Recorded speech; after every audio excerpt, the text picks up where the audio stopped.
ഇപ്പോൾ വരുന്നൊരു വാർത്ത, ഡൽഹിയിൽ വെടിവയ്പുണ്ടായി. 2 സഹോദരന്മാർ കൊല്ലപ്പെട്ടു. ബൈക്കിലെത്തിയ ഒരു സംഘമാണ് വെടിയുതിർത്തത്. ആക്രമണത്തിന് പിന്നിൽ ബന്ധുക്കൾ തന്നെയാണെന്നാണ് പോലീസിന്റെ സംശയം. വിനീത വിജി ഡൽഹിയിൽ നിന്ന് വിവരങ്ങൾ നൽകുന്നു. വിനീത, പറയൂ.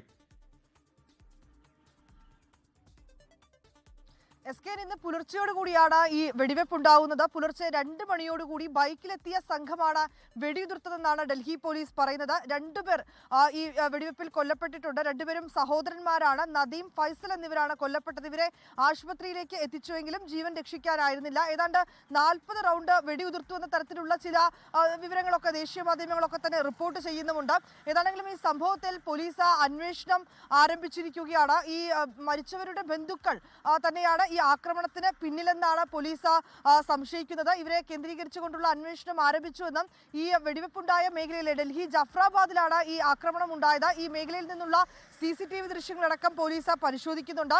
ഈ മരിച്ചവർക്ക് അവരുടെ ബന്ധുക്കളുമായൊക്കെ വ്യക്തിവൈരാഗ്യം ഉണ്ടായിരുന്നുവെന്നും ഇത് തന്നെയാണ് ഈ ആക്രമണത്തിലേക്ക് എത്തിച്ചതെന്നുമാണ് പോലീസ് പറയുന്നത്. പുലർച്ചയോടുകൂടി ബൈക്കിലെത്തിയ സംഘമാണ് ഈ സഹോദരന്മാർക്ക് നേരെ വെടിയുതിർത്തത്. ഇരുവർക്ക് 30-35 വയസ്സിന് താഴെയുള്ളവരാണ് കൊല്ലപ്പെട്ട നദീമും ഫൈസലും. ലോകത്തെവിടെയായാലും ഏത് സമയത്തും 24 വാർത്തകളും ഓഗ്മെന്റഡ് റിയാലിറ്റി പാക്കേജുകളും എക്സ്പ്ലെയിനറുകളും വിശദമായി കാണാൻ ഞങ്ങളുടെ YouTube ചാനൽ നിങ്ങൾക്ക് സബ്സ്ക്രൈബ് ചെയ്യാം.